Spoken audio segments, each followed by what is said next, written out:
6월 FMC 회의가 종료된 지 내일이면 벌써 일주일이 됩니다. 이쯤에서 갑작스러운 테이퍼링과 그리고 금리 인상 시상에 대해서 시장에서는 과연 어떻게 반응하고 있는지 평가해보는 것도 중요한 의미가 될 것 같아서 준비했는데요.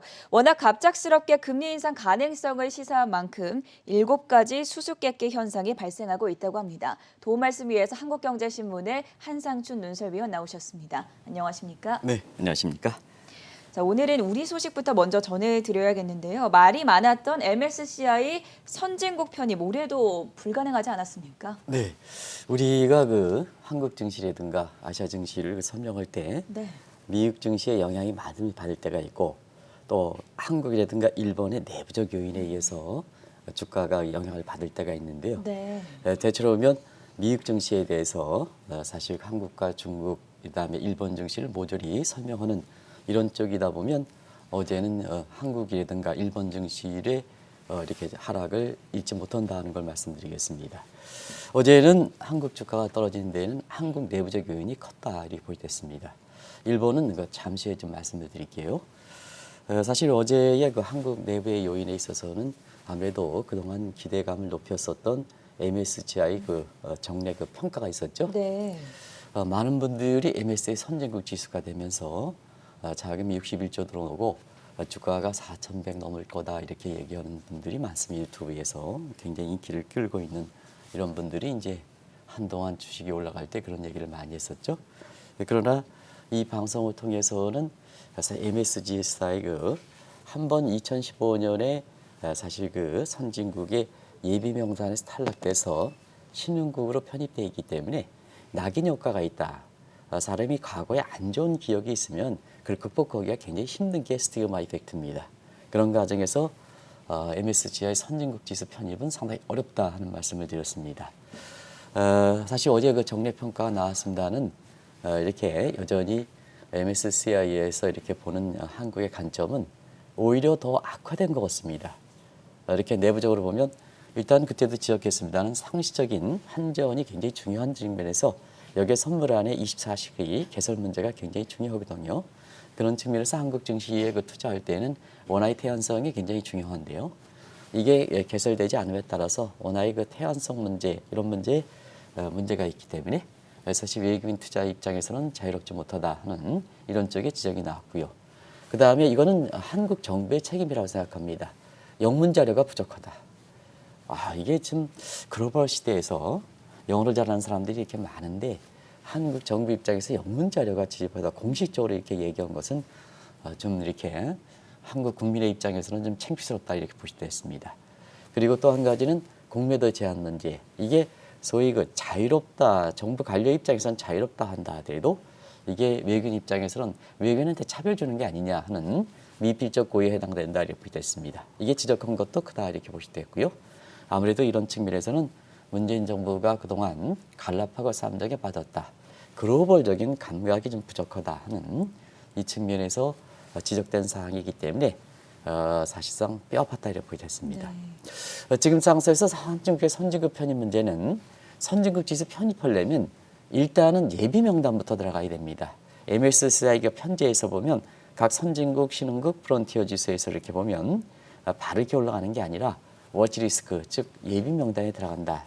그러면 지금은 신흥국이기 때문에 예비 명단에 만약에 이제 내년에 정례평가 들어가면 이것도 최선입니다는 예비 명단에 먼저 들어가야 되고 그 다음에 그걸 토대로 해서 바로 또 선진국 지수에 들어가면 이자는 문정부 입장에서는 물 건너갔다. 차기 정부의 과제다. 아무리 빨라도 2023년에 가능하다. 이것도 상당히 힘들다. 네. 그런데 아무리 빨라도 2024년에 가서 한다. 일부 언론에서는 이게 평가하는 방식을 잘 모르기 때문에 이게 다음 내년도를 선진국 지수를 기약한다 이런 쪽에 지적이 있습니다는 그렇진 않습니다. 예비 명단에 먼저 들어가고 선진국 지수에 편입되기 때문에 아무리 빨라도 2024년에 간다. 그래서 현 정부 내에서는 물 건너갔다. 이렇게 이제 보시면 되겠습니다.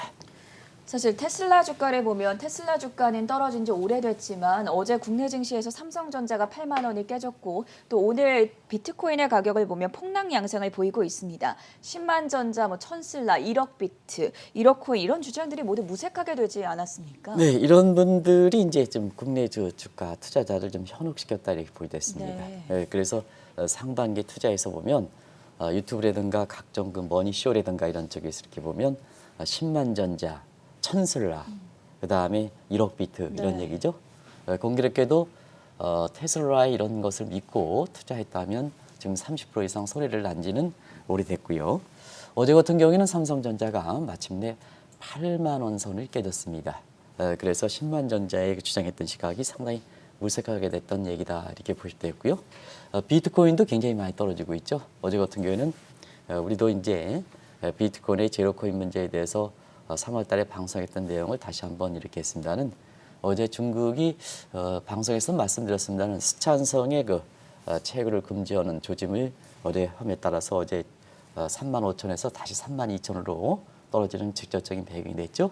아침 방송에서 전해드렸습니다는 비트코인이 이렇게 연일 떨어짐에 따라서 6만 5천 달러 같은 것이 지금은 3만 2천 달러이기 때문에 1억 비트에 대한 기대에는 사실상 물건덩어한 게 아니냐 하는 측면에서 어제 삼성전자 주가가 8만 원 밑으로 떨어지다 보니까 네. 그동안 상반기가 완전히 끝나지 않았습니다는 이 말을 만들어냈던 이런 사람들 10만 전자 그다음에 천슬라 1억 비트 아마 이거 믿고 투자했던 사람들은 아마 최대 손실을 기록하지 않았냐 하는 이런 개인적 생각입니다. 어쨌거나 상반기 이런 얘기들이 굉장히 많이 이렇게 나왔기 때문에 어제 삼성전자가 8만 원이 깨진 걸 계기로 해서 이런 그 주장했던 사람들 이렇게 투자자를 고 이렇게 말 가지고 현혹시키면 안 되거든요. 가능성을 봐야 되거든요. 예측이 잘 맞지 않다 하더라도 이렇게 맞추려고 객관적 근거를 토대로 해서 네. 유튜브에서 클릭 수나 따져가지고 이렇게 10만 전자, 1억 비트 이거 좋긴 좋습니다. 그거 뭐예요? 뭐부터입니까? 근데 사실 그 방송이라든가 유튜브는 이렇게 경우에 따라서는 본인보다 금융 지식이 많은 사람을 상대로 해서 유튜브 방송, 한국경제TV 방송을 해야 되기 때문에 사실 그 굉장히 객관적 자료로 얘기해야 된다는 것을 이걸 한번 이번 계획을 해서 타산지석으로 삼을 필요가 있는 것이 아닌가 생각합니다. 지난주 후반부터 오늘까지의 뉴욕 증시 흐름을 볼 때 가장 궁금한 점은 FOMC 회의가 끝난 이후에 연준 인사들의 태도가 왜 매파적으로 변했는가 그런 색채와 신호를 보내주고 있지 않습니까? 네, 사실상 그 회의 전에는 아마 카프란 이게 댈러스 총재만 유일하게 매파로 이렇게 했을 겁니다. 근데 회의가 진행되고 끝나고 그다음에 이번 주부터 사실상 그 FOMC에 참여했던 사람들이 블랙아웃 기간이 끝나는 상태에서 네. 이런 분들의 얘기, 그동안 그 비둘기 성향을 갖고 있는 사람들의 얘기가 어떻게 변했을까 하는 측면이 이번 주 증시 흐름에 굉장히 이렇게 관심이 될 거다 이렇게 말씀을 드렸습니다는 역시 그 카프란 그 댈러스 총재의 오늘 그 발언이 있었죠. 계속해서 매파적 발언을 종전 입장처럼 일관성 있게 주장하는 상태고요. 그다음에 왕 비둘기로 칭했던 물라드 연준 샌프란시스코 총재 오늘은 좀 뉘앙스가 조금 본인 자신의 그렇게 지난 주말에 말을 계기로 해서 굉장히 증시가 충격을 많이 받다 보니까 오늘 뉘앙스 자체는 조금은 좀 완화시키려는 기조가 있었어요. 네. 아까 그 서상영 이사께서도 말에 의한 거다 이렇게 이제 얘기를 했습니다는 본인 자신의 뉘앙스가 그럼 시장에 미치는 충격 정도 이렇게 생각해서 좀 조화로운 말이지만 여전히 매파적 성향을 갖고 있다 이렇게 됐습니다. 오늘 파월 의장은 사실 그 인플레 문제라든가 이런 문제는 건의하진 않을 거로 말하지는 않을 거로 이렇게 봅니다. 왜냐하면 오늘 주제가 이렇게 팬데믹과 미국의 그 통화 정책 경기 진단 문제이기 때문에 별도의 그 의원들이 이렇게 그 질문하지 않으면 본인 자신의 증언에 있어서는 이 문제를 그렇게 크게 부각하지는 않을 것이다. 왜냐? 본인이 그만큼 인플레에 대해서 일시적인 얘기다 했다 보니까 경우에 따라서는 FOMC 의사들이 이렇게 인플레에 대해서 지속 가능성이 얘기하면 굉장히 본인이 창피를 당할 가능성이 있기 때문에 가능한 이 문제는 좀 피하지 않겠나 하는 것이 현지 분위기다 이렇게 됐습니다. 워낙 그 인플레 문제에 대해서 이 문제에 대해서 증시 흐름과 관련해서 파월 의장의 입장이 이렇게 그 주목하다 보니까 이거에서 본인 자신의 의견을 곁들여서 인플레 문제에 대해서 이렇게 얘기할 것이다 하는데 현재 지금 최근에까지 그 최근 시간까지 들어오는 시각은 가능한 피할 거다. 주제에 충실할 것이다 하는 쪽을 참고하시기 바랍니다. 어쨌거나 코로나 사태가 이렇게 극복하면 항상 말씀드리는 왜 이렇게 테이퍼링이 과거 금융위기 이후에 4년 만에 왔던 것이 빨리 오느냐, 금리 인상 문제가 빨리 오느냐 하면 금융이 되는 시스템이기다. 이번에는 시스템 문제는 걸리지 않았지 않느냐. 그래서 바이러스 문제이기 때문에 격리됐다가 붙여놓으면 돈 왕창 푼 거를 결국 회수할 수밖에 없다. 그래서 작년 금융위 때 4년 만에 거론됐던 것이 지금은 1년 만에 거론되는 거다 하는 누차에 그 말씀을 드렸었는데요. 결과적으로 보면 이번에 테이퍼링 문제에 대해서 페드 의장이라든가 카프란 댈러스 총재를 제외하고 나머지 사람들이 손을 들게 된 배경은 결국은 본인들이 말과 행동에선 다르지 않았지 않냐. 왜냐하면 영래포 수요 금지라든가 초과 지급 준비라든가 이런 측면에서 양적 완화 정책의 대상이 되는 것 이외에 다른 쪽은 돈을 회수하고 있기 때문에 그 문제를 좀 말씀드렸었죠. 계속해서. 그렇기 때문에 결국은 이번 회의를 통해서 손을 들게 된 배경이다. 월가의 표현은 그렇습니다. 파월 의장이 결국 손을 들었다 하는 입장이거든요. 그런 쪽이 한국경제TV 방송을 통해서 이미 테이퍼링은 시작되는 거다. 이게 뭐 9월이니 10월이니 내가 보기에는 2년 후니 이렇게 관계없이 이미 시작되는 거다. 네. 준비만 하시면 된다 하는 쪽을 말씀드렸었는데요. 그런 각도에서 이어지면 되지 않냐 생각합니다. 그래서 갑작스럽게 테이퍼링이 단행한 것이 아니라 연준 파월 의장이 일시적이었다 하는 상태에서 테이퍼링이 갑작스럽게 닥친 거지. 한국경제TV라든가 이런 쪽에서는 위기가 극복하면 돈을 회수하는 거다.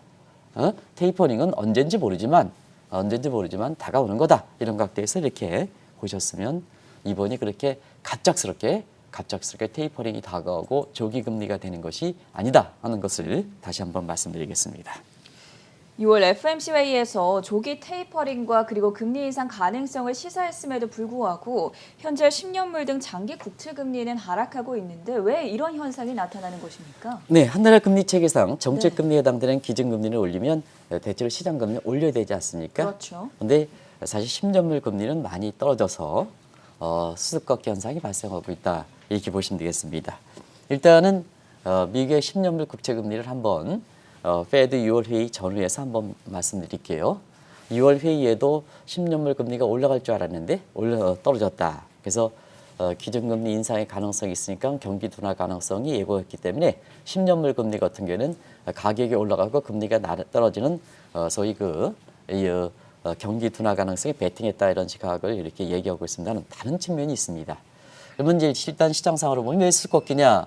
기준금리 테이퍼링을 하는데도 불구하고 시장금리가 올라가야 되는데 회의 직전에 6월 16일 1.52%에서 오늘은 어제는 1.40 정도로 깨진 이유를 제가 설명드리겠습니다. 네. 그렇습니다.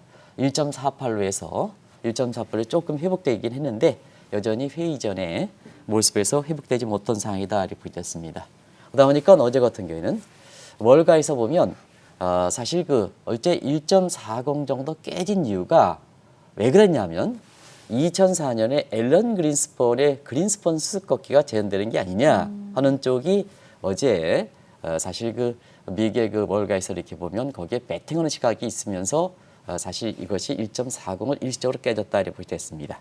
그러면 어제 월가에서 관심이 있던 2004년에 사실상 그린스펀 수습꺾기 현상은 뭘까 하는 것을 잠시 자막을 통해서 말씀을 드리겠습니다. 2000년에 들어서 뉴 밀레니엄 이렇게 들으면서 네. 미국의 지금 집값을 비롯해서 자산 가격이 많이 올랐습니다. 그래서 자산의 거품을 잡기 위해서 2004년에 미국의 앨런 그리스펀 세계 경제 대통령이라는 앨런 그리스펀이 사실 금리를 올렸거든요. 그러면 통상적으로 보면 시장 금리가 올라가고 시장 금리는 차익 금리가 올라가는 과정에서 부동산이라든가 거품을 잡아야 되는데요. 중국이 이때 당시에 막대한 외환보호를 이용해서 미국의 국채를 매입했거든요. 그 미국의 국채를 매입하니까 앨런 그린스펀 입장에서 자산을 거품을 잡기 위해서 그 기준금리를 올렸다 하더라도 중국이 국채를 매입하니까 국채 가격이 올라가고 시장 금리는 반비례하게 떨어졌거든요. 이게 유명한 기준금리를 올린다 하더라도 시장 금리가 떨어지는 이런 총상적으로 보면은 설명할 수 없다 해서 커넌드럼 수습꺾기 네. 현상이다 이렇게 하거든요. 결과적으로 이것이 시장 금리가 계속해서 떨어지다 보니까 결국 부동산의 거품이 심해지면서 2008년, 2009년 서프라임 모긴 사태와 그다음에 리먼 브러스 사태에 이렇게 가점이 있거든요. 그런 과정에서 이것이 그린스펀 수습꺾기 현상이 왜 나타나느냐 하는 각도에서 이렇게 보면 사실 테이퍼링 금리 인상 가능성에도 불구하고 장기채 금리가 떨어지다 보니까 여기에 경기도나 있지만 과거 2004년에 앨런 그린스펀의 수거키 현상이 재현되는 게 아니냐 하는 각도에서 일시로 채권에 베팅했던 사람들, 채권 매수 베팅에 강하게 매수를 붙였다 이렇게 보겠습니다.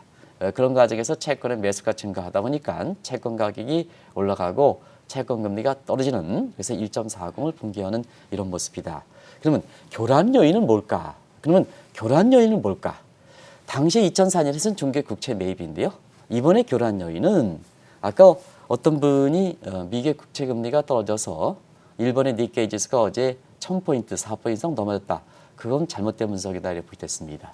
왜냐하면 최근에 이렇게 보면 일본의 스가 정부가 1인당 GDP가 4만 달러 이상인데도 불구하고 여러 가지 국제적으로 폐쇄성 문제라든가 그다음에 이렇게 코로나 문제 통제하는 문제라든가 이런 쪽에 잘못돼서 오히려 아베 정부보다도 국민의 지지도가 많이 떨어져서 일본 국민의 지지도가 떨어지는 상태에서 굉장히 와다나베 부인이라든가 이런 사람들이 사실 일본을 이탈하고 있습니다. 그래서 미국의 국채 매입을 회계연도가 끝나고 집중적으로 하는 이런 상태거든요. 그러다 보니까 사실 이렇게 캐리 트레이딩 하는 와다나베 부인들이 미국의 국채를 집중적으로 매입하다 보니까 국채 가격이 올라가고 국채 금리가 떨어지는 이런 상황이거든요. 그래서 일본의 어제 사실 주가가 많이 떨어진 데에는 일본 내부적이다. 또 한국도 우리 주가가 떨어진 데는 내부적 요인이다. 미국의 국채 금리보다는 내부적 요인이 더 컸다 이렇게 됐습니다. 우리가 한번 이전에도 일본의 스가 정부에 대해서 1인당 GDP는 4만 달러 이상 되지만 사실 본인 스스로가 일본 국민 스스로가 후진국에 빠졌다 하는 그런 쪽도 방송을 해드렸습니다. 그렇죠. 그런 쪽에서 지금 어제 일본의 국채가 장막판에 이렇게 올라서 3%대지만 한때는 사실 4%대 넘게 떨어졌던 상황이거든요. 그래서 어제 한국이라든가 그다음에 일본 같은 경우는 미국 측 요인의 금리보다도 한국 내부적인 한국은 MSCI 지수 또 문재인 정부의 폐쇄성 그리고 일본 같은 경우에도 스가 정부의 폐쇄성 그리고 일본 국민이 스가 정부에서 스스로 믿지 못하는 이런 과정에서 자금의 캐리 트레이딩이 미국 쪽으로 몰려가는 상태에서 사실 일본의 니케이 지수가 많이 떨어졌다 이렇게 됐습니다. 마찬가지로 그런 과정에서 테이퍼링이라든가 조기금리 이렇게 되냐 보니까 수급상의 이런 캐리 트레이드들이 교란 요인이 발생하다 보니까 결과적으로 이렇게 테이퍼링에도 불구하고 국채 금리가 떨어지는 배경이 됐다 이렇게 보시면 되겠습니다. 이렇게 테이퍼링과 조기 금리 인상 시사에도 다우 지수가 하락했던 것에 많은 추측이 있었는데요. 오늘은 좀 반등에 성공하기는 했지만 어떤 연관성을 찾아볼 수가 있을까요? 우리가 보면 올해 초서부터 미국의 경기 민감주에 대해서 네. 좀 이렇게 좀 추천했죠. 실질적으로 보면 테이퍼링은 우려하지 마십사. 증시에 코로나 위기가 극복하는 거 아닙니까? 경기가 회복되고 있는 거 아니겠습니까? 정상화되는 과정이다. 테이퍼링이 증시에 반드시 악재만은 아닙니다. 그대로 경기 민감주 쪽으로 바꿔주면 됩니다. 하는 쪽도 말씀을 드렸었는데요. 우리 들어서 경기 민감주 수익률은 15% 정도, 환차익까지 감하면 15%다 이렇게 보시됐습니다. 근데 한 가지 오늘 좀 일부 신문에서 성장주 카카오 해가지고 성장주 이렇게 또 이렇게 얘기하는데요. 미국은 똑같은 식에서 골드만삭스에서 성장주와 가치주 구별을 하지 말아라 하는 쪽에 이렇게 얘기 나와서 사실 미국은 지수 편입대로 경기 민감주가 많이 돼 있는 경기 민감주와 기술주 이렇게 구별하는 시각이 있어서 아주 대조적이다 이렇게 됐습니다. 네. 성장주라든가 가치주는 하워드 마크스에서 구별이 필요 없다. 뭐든지 기업이라는 건 가치를 지향하는 게 아니냐. 이게 주가에 저평가됐다, 높평가됐다 이런 것과 관계없이 자 성장주도 한국경제TV도 지금은 성장주입니다. 영화 때 주가가 상승하고 지금 조지현 대표께서 수익을 이렇게 해서 굉장히 많이 이렇게 흐름을 취해서 굉장히 새 흐름을 잇고 새로운 분야의 새 사업을 하다 보니까 사실 주가와 관계없이 굉장히 수익이 많이 발생하는 이런 모습이거든요. 네. 그러면 그때는 주가가 올라간다고 해서 그걸 성장주로 얘기하느냐? 그렇지 않습니다. 모든 주가 같은 경우에는 성장 단계가 있고 그다음에 가치 단계가 있는 거죠. 이렇게 해서 저퍼라고 해서 그 가치주라고 합니까? 그런 과정에서 미국의 다우지수와 같이는 경기 민감주, 나스닥처럼 기술주 이런 식으로 업종의 주류 업종대로 구별하는 시각도 한번 눈여겨볼 필요가 있는 것이 아닌가. 국내 증권사의 이렇게 회장이라든가 이런 분들께서는 가치주와 성장주의 구별이 필요 없다. 하워드 막스라든가 네. 또 우리나라의 그 국내에서 증권사 CEO 20년 이상 하시는 이런 분들 같은 경우에도 가치주와 성장주 구별할 게 없다. 근데 그 밑에 직원들 같은 경우에는 왜 성장주와 가치주를 구별해서 방송을 하느냐. 그것도 좀 한번 생각해 볼 대목이다 하는 것을 말씀드리겠습니다. 미국 같은 경우는 참고적으로 성장주와 가치주 구별이 참고적으로 안 한다 하는 것을 말씀을 드리겠습니다. 어찌됐든 자 그런 과정에서 사실 그 테이퍼링이 되고 이런 측면에서 국채금리가 조금 떨어지다 보니까 여기에 성장주에 해당되는 이제 성장주 추정하는 사람들이 해당되는 이게 이제 기술주가 나스닥에 해당되는죠. 주가가 조금 경기 민감주보다 올라가다 보니까 본격적인 성장주 시대가 도래될 겁니다 하는 쪽도 했는데요. 오늘은 결국 테이퍼링이라든가 이런 쪽이 되는데도 불구하고 다우존스 지수가 사실 그 나스닥 지수보다 1.2배 정도 다우존스 지수가 한 1.8% 올랐죠? 네. 네, 나스닥 지수 한번 보겠습니다. 나스닥 지수는 오늘 한 0.8% 정도, 8% 정도죠. 어떻게 설명하느냐 하는 것을 좀 보겠습니다. 그래서 일이 일비열편은 없다는 걸 좀 말씀드리고 국내에서 마치 유행처럼 성장주, 가치주 구별하는데 모든 기업은 성장 단계도 있고 가치 단계도 있다 하는 것을 좀 말씀드리겠습니다.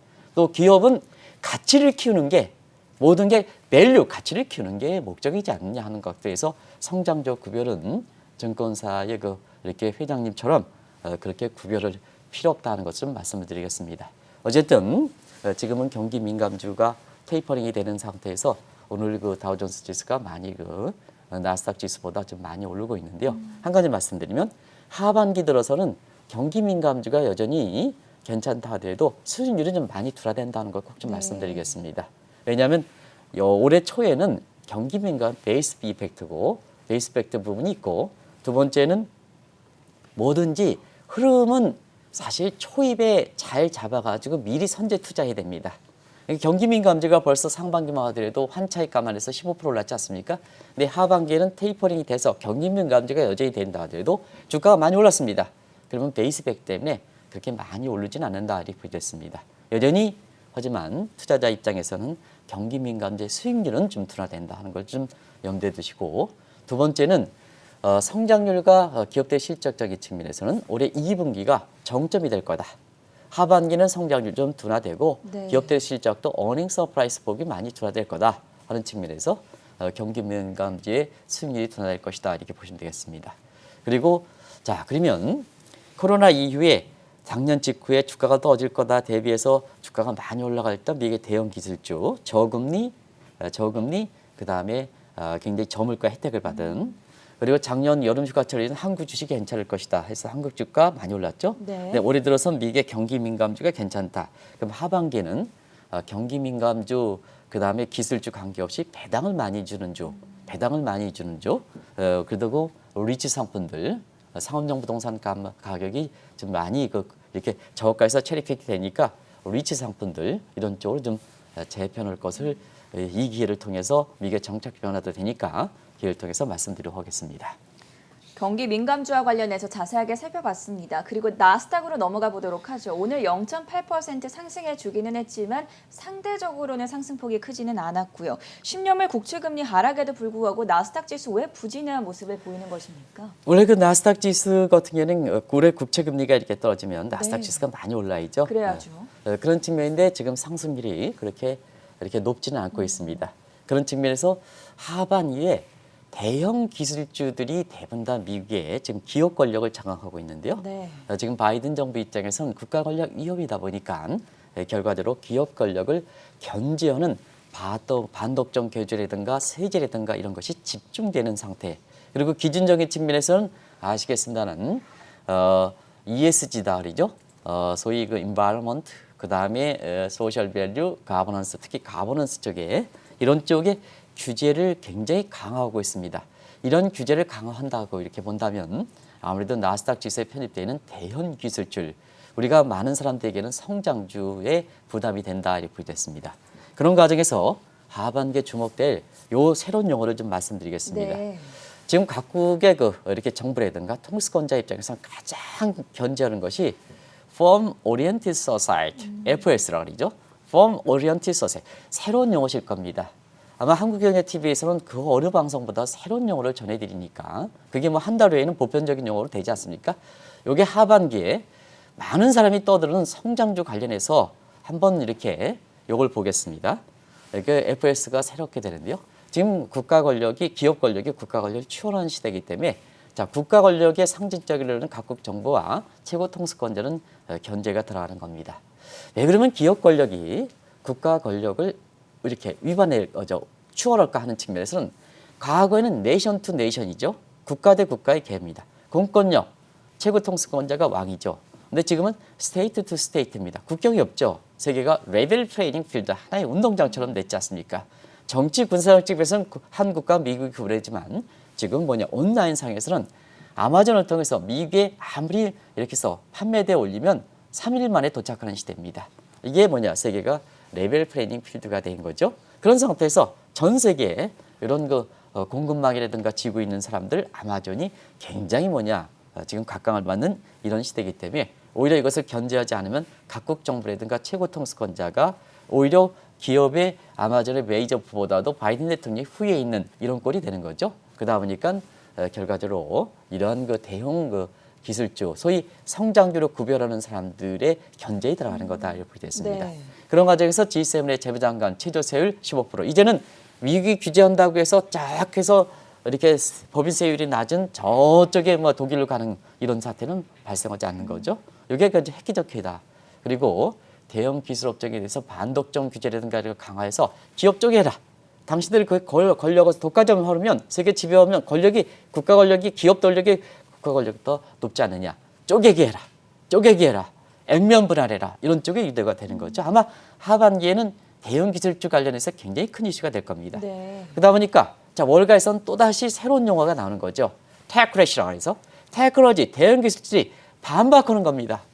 왜 우리만 당해야 되는 거냐? 반박해. 이번에 한번 보면 한국도 ESG 좀 기준을 강화한다는데 아마존이라든가 이런 데서는 ESG 우리 받아들일 수 없다는 내용이 오늘 외신에서 나오고 있습니다. 네. 이런 측면이 되거든요. 이런 측면에서 하반기에 소위 성장주라 하는 기술 업종들, 나스닥에 편입되어 있는 이런 업종들이 굉장히 부담스러울 거다. 새로운 용어이기 때문에 이걸 나중에 다시 한번 좀 말씀드리겠습니다. 요거가 지금 미국의 국채 금리가 많이 떨어진데도 불구하고 나스닥에서 상승 탄력폭이 많은 사람 것처럼 이렇게 크게 급등할 것이다 하는 측면보다는 새로운 변수들이 등장하고 있다. FS, 그다음에 테크놀로지 플러스 백래시에서 기술 업종들이 반발한다 하는 측면에서 합성용어로 테크래시라는 용어가 새롭게 하반기에 대형 기술주의 주가가 어떻게 될 것이냐 하는 측면을 말씀드리고 또 한 가지는 우리나라에 있는 성장주 하면 왜 카카오만 성장주입니까? 그것도 좀 이상한 겁니다.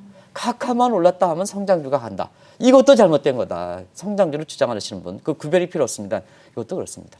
네이버도 있고 카카오도 있고 그렇지 않습니까? 왜 카카오가 성장주입니까? 모든 업종은 기술을 밸류를 창출하는 거다. 그게 주가가 반영하지 못했을 때는 그게 가치주가 되는 거고 반영은 많이 돼서 실적 가치 대비보다 더 높으면 꿈 이상이지 않느냐 이렇게 해서 그것이 성장주가 된다. 그게 무슨 놈의 구별이냐. 모든 기업들은 가치를 증대시키는 데 목적이다. 해서 다시 한번 말씀드리는 하워드 막스라든가 이런 측면에서 성장주와 가치주 구별은 시장에서 서프라이 디맨드에 나타나는 가치 대비해서 가격 대비해서 가치를 설명하지 못하는 과정에서 나타나는 현상이라는 걸 네. 말씀드리겠습니다. 페드웨이 이후에 10년물 국채 금리가 하락하고 있음에도 불구하고 달러 가치는 강세를 보여주고 있죠. 달러의 경우에는 어떻게 해석을 해보면 좋을까요? 사실 테이퍼링 덱에서 네. 달러 인덱스가 좀 올라가고 원달러 환율이 1118에서 지금 1130원 되니까 또 이렇게 달러를 사라 했는데 이 방송에서만큼은 달러를 좀 투자하지 마십사 하는 말씀을 드렸습니다. 그 과도기적 상황이 들어가면 다시 달러 인덱스라든가 원달러 환율이 안정이 됩니다 하는데요. 오늘은 아마 달러 인덱스가 좀 많이 좀 완화됐을 겁니다. 네. 달러 인덱스가 한때는 테이퍼링 조기 금리 인상이 되면서 92레벨까지 가다가 오늘은 아마 하루 변동폭으로 본다면 지난 주말 대비해서 하루 변동폭 보면 달러 인덱스가 이렇게 안정을 찾는 모습인데 하루 변동폭을 보여줄 줄 알았더니 이렇게 떨어졌죠. 네. 하루 변동폭은 원달러 환율도 1118원대에서 회의 직전에 1130원대 가는데 모르긴 몰라도 오늘 NDF 시장에서 이렇게 원달러 환율이 떨어지는 관계에서 안정을 찾는다 이렇게 됐습니다. 한 가지 말씀드리면 달러는 장기채 금리의 영향을 받는 게 아니라 단기채 금리의 영향을 받는 거다 하는 것을 말씀드리겠습니다. 그런 과정에서 이렇게 사실 그 큐아르 자금의 특성을 이렇게 보면 그 요인을 좀 잘 보실 필요가 있는데요. 이게 이렇게 좀 이렇게 이론적 근거가 좀 적은 사람들이 조금만 올라가면 달러 사세요. 이제 본격적으로 보면 미국의 테이퍼링 되고 조기 금리 인상이 되면 어떻게 오겠습니까? 자금이 빠지지 않습니까? 자금이 빠진다면 미국으로 빠진다면 달러가 강세돼서 달러를 좀 사놓으시면 좋지 않느냐 하는데 사실은 그렇다. 두 번째는 미국의 달러 강세를 지금 바이든 정부가 수용하기 어렵다 하는 상태로 지금 테이퍼링이 왜 합니까?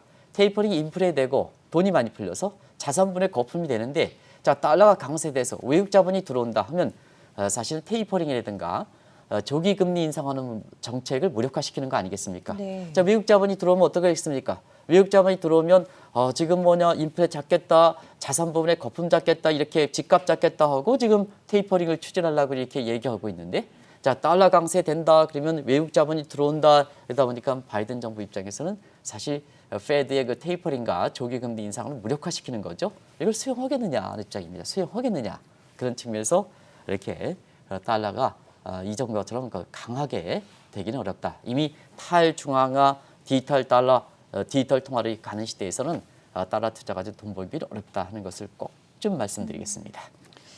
테이퍼링과 금리 인상을 앞당길 만큼 인플레이션이 지속될 가능성은 높아지고 있는데 금 가격은 오히려 하락하고 있습니다. 이 부분은 어떻게 해석을 해볼까요? 이 대목이 가장 궁금해하시는 사항이죠. 왜냐하면 인플레 우려가 테이퍼링 되고 이렇게 되면 헤징 기능으로서 다시 금값이 이렇게 강하게 되지 않느냐 하는 이 측면에서 온스당 아마 한 2, 3주 전에 온스당 1,900달러가 되다 보니까 그러니까요. 결국 뭐냐 다시 한번 작년에 8월과 마찬가지로 2,000달러 가니까 4,000달러 간다. 금 투자해서 이게 1,600달러 가는 과정에서 그때 작년 8월 멀지도 않습니다. 작년 8월에 굉장히 손실을 많이 초래했는데 이번에도 1,900달러 가니까 은행의 PB를 중심으로 해서 사실 다시 금 갑니다. 왜냐 인플레가 되니까 해칭으로 한 가지 말씀드리면 인플레 해칭은 밸류가 실제에서 있습니다. 네. 그래서 금은 실제로 인플레 해칭으로서 밸류가 돼 있습니다.